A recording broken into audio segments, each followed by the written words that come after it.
கீழே எண்ணெய் ஊற்றி ஜீரகம் போட்டுக்கோங்க. ஜீரகம் நல்லா வெடிக்கவும் வெங்காயம் போட்டுக்கோங்க.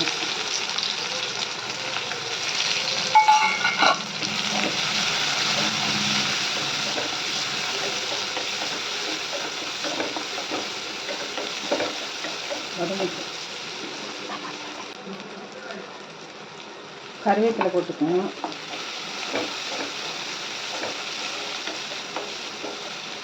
நல்லா ரெட்டிஷாக வதக்கிக்கணும்.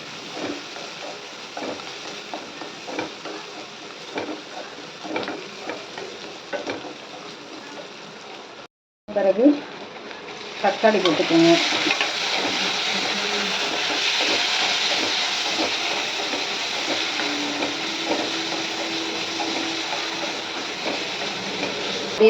வேக வச்ச ஆட்டுக்கறியை போட்டுக்கோங்க. மஞ்சப்பொடி உப்பு போட்டு வேக வச்ச ஆட்டுக்கறி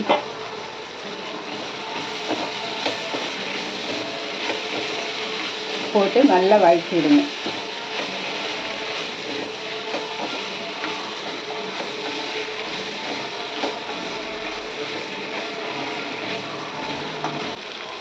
அப்படியே நல்லா வதக்கி விட்டு இது ஒரு குக்கருக்குள்ளே போடுறேன். ஏன்னா ஃபஸ்ட்டு ஒரு 5 விசில் தான் எடுத்தேன். கொஞ்சம் வேவு கம்மியாக இருக்குது, அதனால் குக்கருக்குள்ளே போட்டேன்.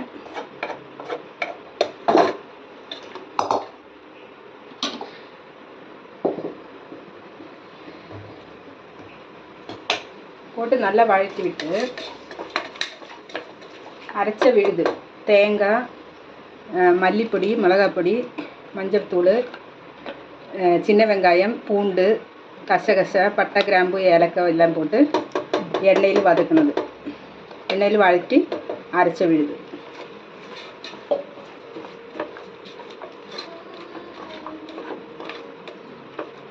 குருமிளகு, ஜீரகம் எல்லாத்தையும் போட்டு நல்லா வதக்கி அரைச்சி விழுது ஊற்றி நல்லா வதக்கி விடுங்க கொஞ்ச நேரம்.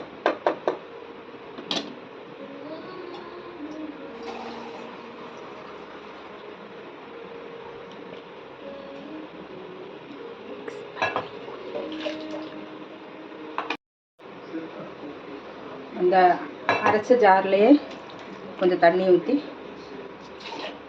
அதில் ஊற்றி விடுங்க.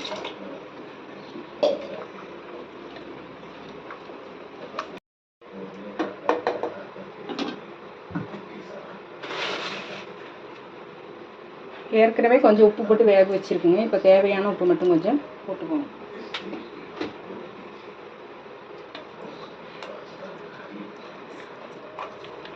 போட்டு நல்லா வதக்கி விட்டு குக்கரை மூடி வச்சுட்டு விசில் விட்டுருங்க. ஒரு 4 விசில் மறுபடியும்.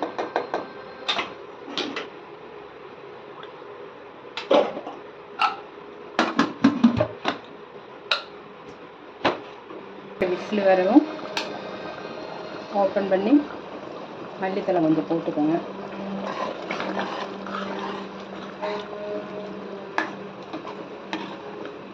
அவ்வளோதான், ஆட்டுக்கறி குழம்பு ரெடி ஆயிடுச்சு.